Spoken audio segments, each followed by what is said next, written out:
Hey folks, welcome back to episode 11 of Let's Play Call of Duty 1, and this is probably like the most fun I'm going to have in this entire Let's Play. Just because all of those other levels where I have been scared of tanks, in this level, I am the tank.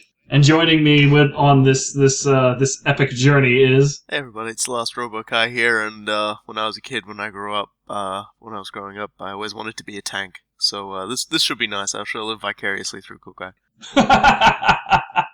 So the reason we are the tank this time is that there was a serious shortage of trained tank operators on the Russian front as they were dashing to Berlin. So what they did is they would often take normal infantrymen and press them into service to keep the tanks functional. Now, the biggest thing that's wrong about our briefing here is that there is no freaking way that a normal infantryman would be a tank commander. I mean, a tank commander holds his entire crew's life in his hands. I mean, you would not be that. You'd be something like maybe the machine gunner or the loader. Those are relatively simple jobs that you can get somebody up to speed on relatively quickly. But before we go in there, I've got a little bit of a treat for you about Private Snark Pants' last mission. So let's get started. So the first thing to note is that this game does not tolerate friendly fire at all. I mean, you just shoot two guys and it fails you instantly. However, something it will put up with is you beating the shit out of this asshole with the butt of your gun. Oh, you broke my jaw. Good for you. Oh, there were all my teeth. Clap, clap. So he just doesn't seem bothered. He must be sarcastic about everything. Oh, I'm crippled for life. Fantastic.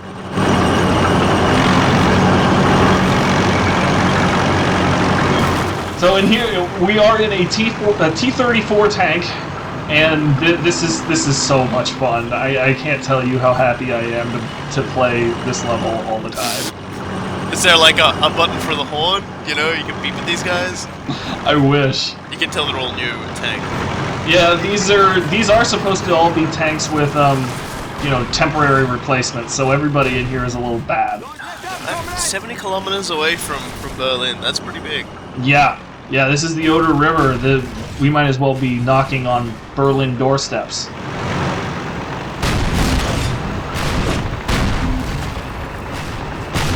You can hide Hitler in head! And the greatest taunt! Oh dear.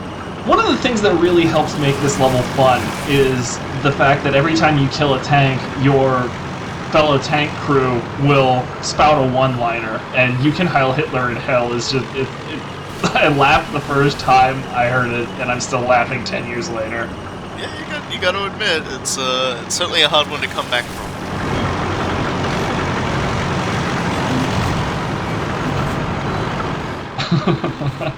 Here's another thing that's fun. I've got an MG42 strapped to the front of my tank, and all of those little bastards that have been bothering me this entire game, it'll just mow them down indiscriminately. It's almost like they knew this would be the most cathartic way to, like, recover from all the crap that you put up with, being, like, the little Soviet dude, just, like, running into machine guns and everything. Oh, man. It really is. I mean, this is one of the simplest, levels in the game. I mean, you can die. You can totally die very easily, but you can't mess this up too bad, and it's just so much fun.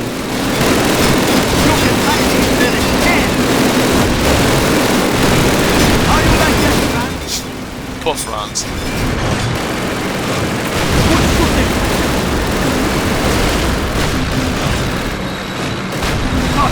Oh god, they fall out on fire. Yep. These little death trap sardines. Dude's coming across the lake. This is unacceptable. It is now our river.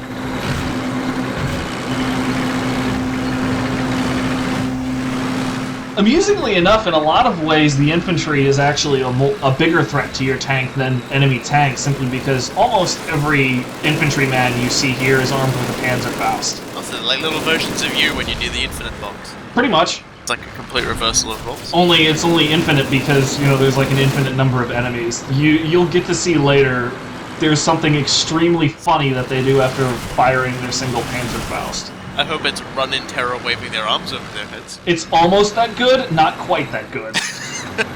Someone really should have modded that a long time ago.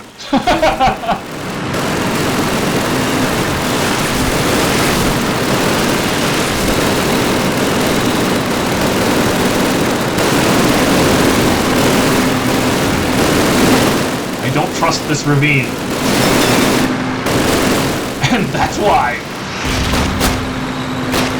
He's firing his fucking Luger at a tank. Well, didn't have much else, I suppose. It's almost like the rat flipping off the hawk right before he gets taken.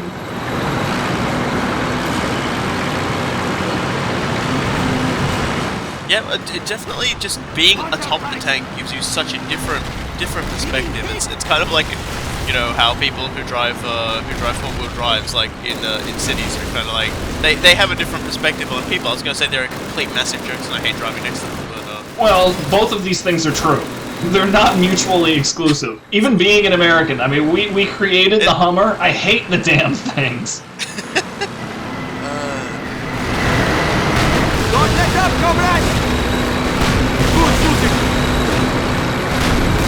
just such a the explosions, like they've done such an excellent job with this. This is just a great little sequence. It's so much fun. I really can't express how much fun this is.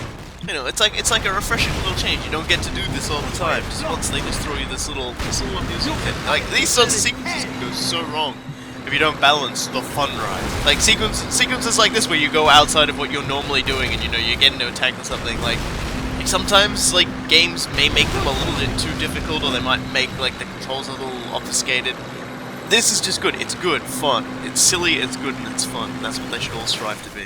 And they also do a very good job of not overselling it. I mean, we're only going to be playing this for about 10 minutes in this entire game, which takes a good 4, 6, maybe 8 hours to complete. And, you know, honestly, I really wouldn't have it any other way.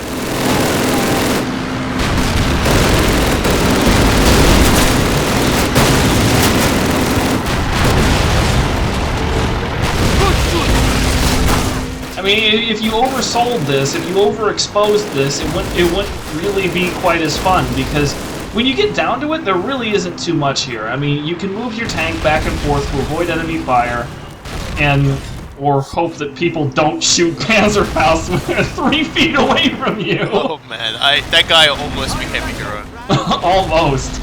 But you can move your tank around a little bit, but there's really not a whole lot to this. It's just the pure joy of watching things blow the hell up. And the buildings explode.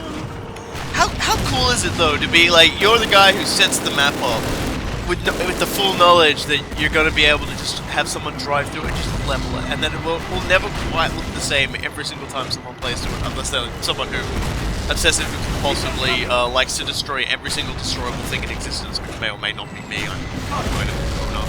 Yeah, right.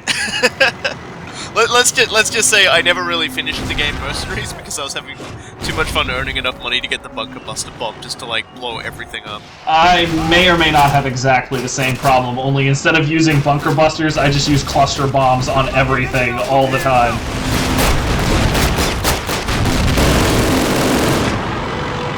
It really is fun to note, though, that, you know, 90% of the things you can destroy here, you don't need to. I mean, just like random houses that blow up, there's not going to be any dudes with Panzerfaust in there. It's just you being a douchebag. And God bless it, that's your right. Yeah, once you get into the tank, you're pretty much given like a license, and it's got your picture. You're pulling like a douchebag face, and you may not even realize you're pulling. And it's basically just says underneath official tank douchebag. I mean, you're the guy in the tank sequences where the protagonist has to try and like take you down, and you spend the entire game like, you know, hounding him forever. Only in this particular case, you're blowing up enemy tanks like in 1 or 2 shots. You're Vulcan Raven from Metal Gear Solid. That's who you are. Only none of these dudes are Solid Snakes. Solid Snake, and grenades don't work that way. Yes.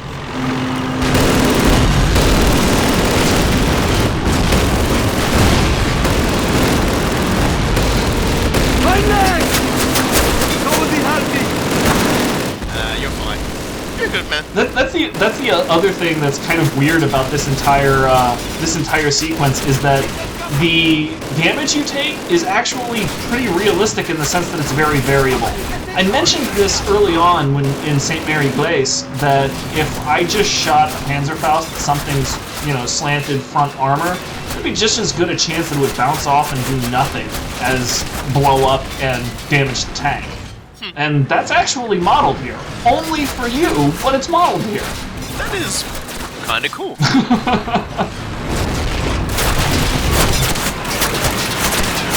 Of course, if they hit me on the side like this, then yeah, that's blowing up, and that's gonna hurt.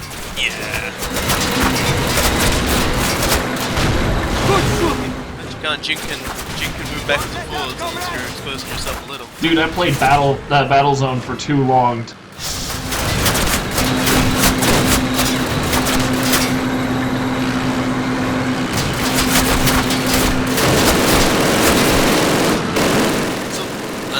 Is that mud? All those holes? Like, they've just dug through the snow to the mud? I guess? It doesn't look like they dug, though. It looks like they were more shelled that way. Yeah. No, just, I wasn't quite sure, just... Look at that. You remember what you were talking about with ragdolls in midair? Oh my god. That is... They're like ornaments on a Christmas tree. This is the level that keeps on giving. Oh my god. That was the gift you got. This level was the gift you got. Oh, man.